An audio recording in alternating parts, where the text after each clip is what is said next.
안녕하세요. 오늘 저희가 함께 파헤쳐볼 주제는 바로 영어의 사역동사입니다.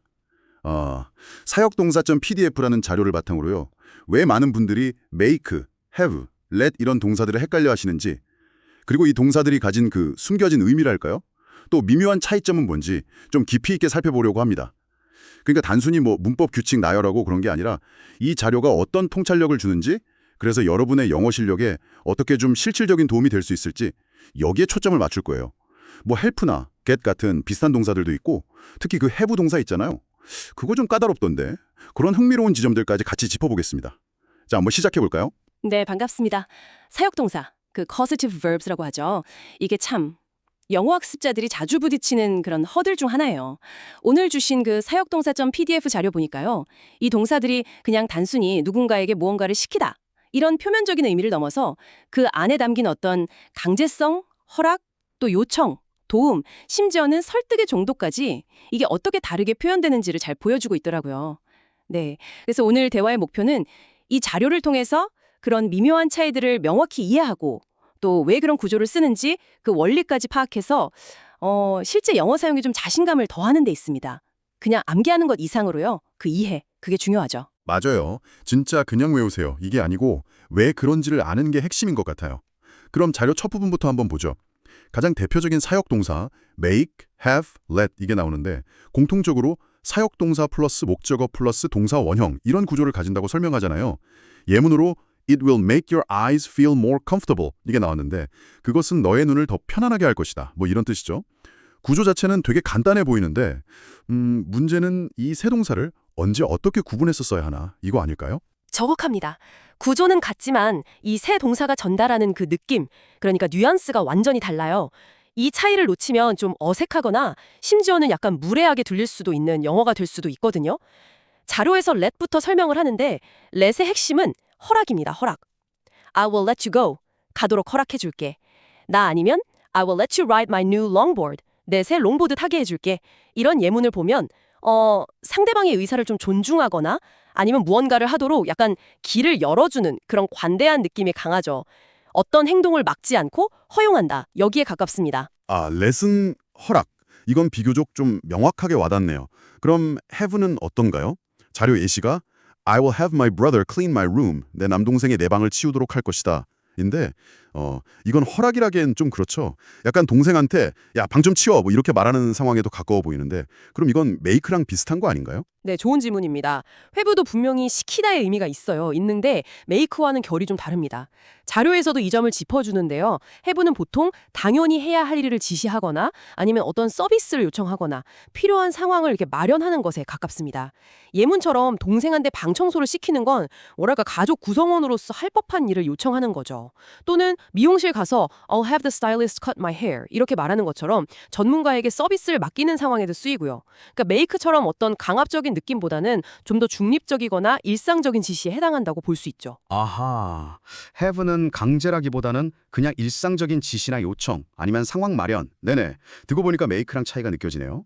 그럼 드디어 make 차례인데 이건 예문만 봐도 느낌이 아주 그냥 확 오는데요. My mom makes me do the dishes. 엄마는 내가 설거지를 하도록 시킨다. 이건 정말 하기 싫어도 억지로 해야 하는 그런 상황이잖아요. 바로 그겁니다. 네, 사역동사 PDF 자료가 강조하는 것처럼 make는 이 셋 중에서는 강제성이 가장 강해요.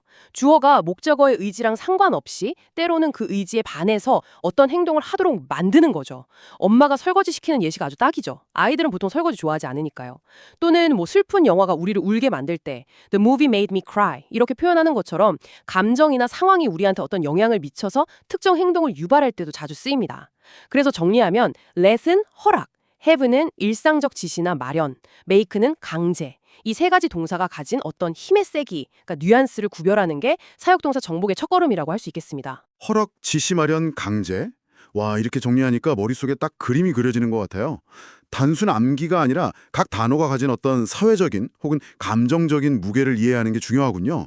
자, 그럼 이 핵심 삼총사를 넘어서 조금 다른 성격을 가진 동사들도 한번 살펴볼까요? 자료에서는 준사역 동사라는 이름으로 help를 소개하는데요.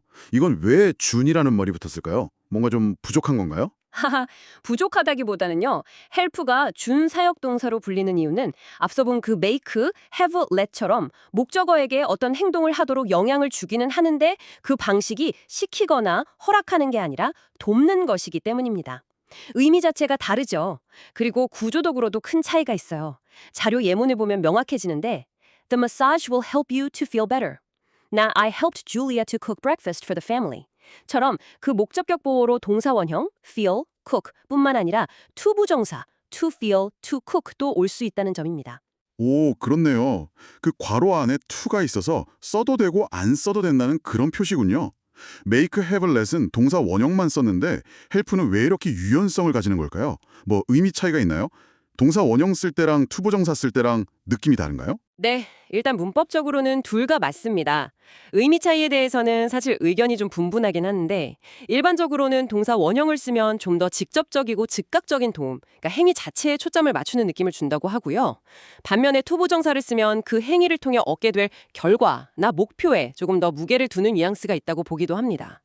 예를 들어서 Help me lift this box 하면 직접 들어 올리는 행위를 도와달라는 거고 Help me to understand this problem 하면 이 문제를 이해하는 그 결과에 도달하도록 도와달라 뭐 이런 느낌의 차이죠.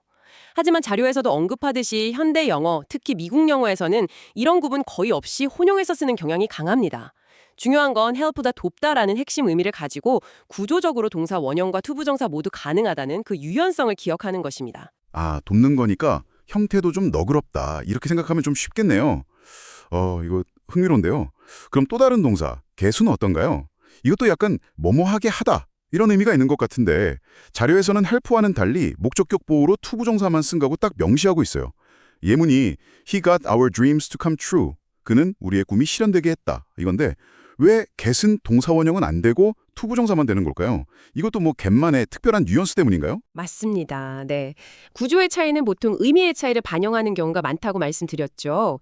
get이 make, have, let과 결정적으로 다른 점은 어떤 결과가 일어나도록 만드는 그 과정에 설득이나 노력, 어려움 같은 뉘앙스가 종종 포함된다는 거예요.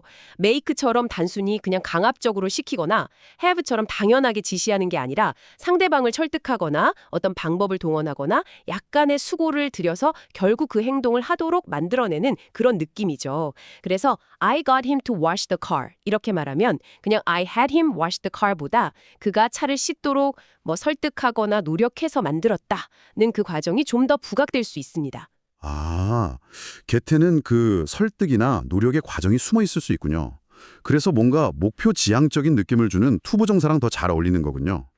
He got our dreams to come true. 이 예문도 그냥 꿈이 이루어진 게 아니라 그가 어떤 노력이나 과정을 통해서 꿈을 실현시켰다? 이런 느낌을 딱 주네요. 와, 정말 동사 하나하나에 이런 섬세한 차이가 있다니 언어라는 게 알수록 신기합니다. 정말. 그렇죠. 이런 미묘한 차이를 이해하는 것이 바로 원어민처럼 자연스러운 영어를 구사하는 비결 중 하나입니다. 그리고 이제 이 사역동사 PDF 자료에서 어떻게 보면 가장 중요하고 또 많은 학습자들이 좀 어려워하는 부분으로 넘어가 볼 시간입니다. 바로 have 동사의 또 다른 얼굴입니다. 네, 저도 이 부분이 정말 흥미로웠어요. 앞에서 have는 have 플러스 목적어 플러스 동사 원형 구조라고 배웠잖아요.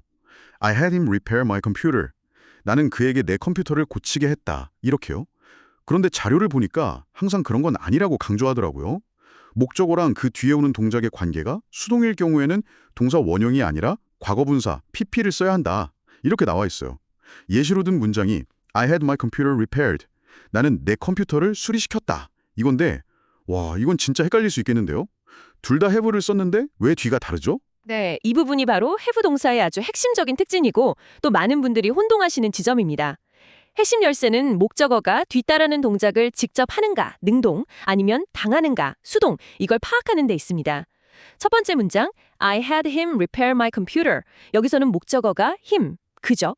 그리고 그가 직접 repair, 즉 수리하다라는 행동을 합니다. 그가 행동의 주체, 즉 능동 관계인 거죠. 그래서 우리가 배운 대로 동사 원형 repair를 쓰는 것이 맞습니다. 네네, 그건 이제 이해가 돼요. 그가 직접 수리하니까 동사 원형, 오케이. 좋습니다. 그럼 두 번째 문장, I have my computer repaired. 이걸 볼까요? 여기서 목적어는 my computer, 내 컴퓨터입니다. 자, 한번 생각해 보세요. 컴퓨터가 스스로를 수리할 수 있나요? 아니요, 없죠. 없죠. 컴퓨터는 사람에 의해서 수리되는 대상입니다. 즉, 목적어인 내 컴퓨터와 동작 repair 사이의 관계는 수동입니다. 수동.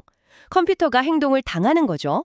이럴 때는 동사 원형 repair를 쓰는 것이 아니라 그 동작의 수동적 의미를 나타내는 과거 분사 repaired를 써야 합니다. 그래서 I had my computer repaired가 되는 것이고, 이 문장의 의미는 내 컴퓨터가 다른 누군가에 의해 수리되도록 했다. 즉, 수리를 맡겼다 또는 수리시켰다가 되는 겁니다. 아하, 이제 확실히 알겠어요. 와, 목적어가 행동의 주체면 동사 원형, 목적어가 행동의 대상, 그러니까 당하는 입장이면 과거 분사. 단순히 목적어가 사람이냐 사물이냐 이것만 볼 게 아니었네요. 그 목적어랑 뒤따르는 동작 사이의 관계가 능동이나 수동이냐 이걸 따져봐야 한다는 거군요. 와, I had him repair랑 I had my computer repaired는 정말 하늘과 땅 차이네요.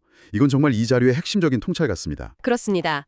이 능동-수동 관계에 따른 형태 변화를 이해하는 것이 have 동사를 더 나아가서 영어의 다양한 구조를 정확하게 이해하고 사용하는 데 매우 중요합니다. 많은 학습자들이 나는 머리를 잘랐다 이걸 영어로 옮길 때 그냥 I cut my hair 이렇게 말하곤 하는데, 이건 내가 직접 내 머리를 잘랐다는 의미가 되거든요. 미용실에 가서 잘랐다면 I had my hair cut 이렇게 해야 내 머리카락이 미용사에 의해 잘리도록 했다는 올바른 의미가 전달됩니다. 컷은 동사 원형이랑 과거 분사 형태가 같아서 혼동하기 쉽지만 구조는 have 플러스 목적어 플러스 과거 분사인 거죠. 이처럼 have 플러스 목적어 플러스 과거 분사 구조는 단순히 문법 규칙을 넘어서 실생활에서 아주 유용하게 쓰입니다. 와, 머리 자르는 예시까지 드니까 정말 확 와닿는데요. 저도 예전에 실수한 적 있는 것 같아요.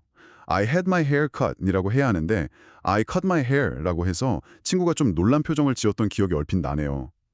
와, 이 구조 정말 중요하네요. 네, 그래서 사역동사 PDF 자료가 이 부분을 특별히 강조하는 것 같습니다. 단순히 시키다라는 의미 외에도 이런 어떤 경험이나 상태 변화를 나타내는 have의 용법을 아는 것이 영어 표현의 폭을 넓혀주기 때문이죠. 자, 오늘 사역동사 PDF 자료를 통해 영어 사역동사의 세계를 아주 깊이 탐험해봤습니다. 핵심 내용을 다시 한번 정리해볼까요? 우선 가장 기본적인 make, have, listen, 동사 플러스 목적어 플러스 동사 원형 이 구조를 공유하지만 각각 강제성 make, 일상적 지시나 상황 마련 have, 그리고 허락 let이라는 뚜렷한 뉘앙스 차이를 지닌다는 점을 확인했죠. 그리고 돕다는 의미의 help는 동사 원형과 투부정사 모두 사용 가능해서 좀 더 유연하다는 것, 또 설득이나 와정의 뉘앙스를 가진 get은 투부정사와 함께 쓰인다는 점도 짚어봤고요. 마지막으로 가장 까다롭지만 정말 중요한 포인트, have 동사는 목적어와 뒤따르는 동작의 관계가 능동일 때는 동사 원형, I had him repair, 수동일 때는 과거분사, I had my computer repaired를 사용한다는 사실까지 명확히 이해했습니다. 네, 그래서 이 모든 내용이 여러분께 어떤 의미를 가질까요? 단순히 문법 시험 점수 올리는 것을 넘어서 여러분이 영어를 통해서 생각과 감정을 더 정확하고 더 섬세하게 표현할 수 있게 된다는 그런 의미입니다.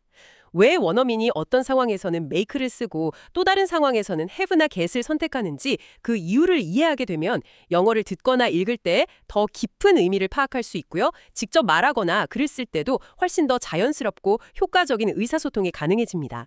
이 자료 사역동사.pdf가 제공하는 통찰은 바로 여기에 있습니다. 규칙 암기를 넘어선 어떤 진정한 언어 능력의 향상이죠. 맞아요. 이제부터라도 영어 문장을 접할 때 여기 사역동사가 쓰였네 하고 그냥 지나치지 마시고 왜 하필 이 동사를 썼을까? 동사 원형 대신 왜 과거분사가 왔지? 하고 잠깐 멈춰서 생각해보는 습관을 들여보시면 어떨까요? 오늘 저희가 나눈 이야기들이 좋은 가이드가 될 겁니다. 아주 좋은 제안입니다. 네, 문맥 속에서 살아있는 예문들을 통해서 그 차이를 직접 느끼고 그걸 내 것으로 만드는 과정이 중요합니다. 이론 학습과 함께 실제 사용 예를 많이 접하고 또 가능하다면 직접 문장을 만들어보는 연습을 병행하면 훨씬 더 효과적일 겁니다. 그럼 마지막으로 청취자 여러분께 흥미로운 질문 하나 던지면서 마무리하겠습니다. 오늘 저희는 have 동사가 I had him repair처럼 누군가에게 일을 시키는 능동적인 의미도 있고 또 I had my computer repaired처럼 어떤 일이 일어나게 하는 수동적인 경험, 주로 서비스를 받거나 때로는 원치 않는 일을 당하는 경우까지 포함해서요. 이런 두 가지 주요 용법을 살펴봤습니다. 그런데 만약에 I had my wallet stolen, 지갑을 도둑맞았다 이라는 문장을 본다면 이것은 내가 지갑을 훔치도록 시켰다는 의미일까요? 아니면 내 지갑이 도둑맞는 일을 당했다는 의미일까요? 당연히 후자겠죠. 그렇죠. 당연히 후자겠죠. 이처럼 have 동사의 의미는 문장 구조뿐만 아니라 주변 상황, 즉 문맥에 따라서 크게 달라질 수 있습니다. 그렇다면 우리가 have 동사를 포함한 영어 문장의 진짜 의미를 정확히 파악하기 위해서 이 문맥을 읽어내는 능력을 키우는 것이 과연 얼마나 중요할까요? 그리고 그 능력은 또 어떻게 키울 수 있을까요? 이 질문에 대해 잠시 생각해 보시는 시간이 오늘 저희가 나눈 이야기들을 더 깊이 이해하시는 데 도움이 될 거라고 믿습니다.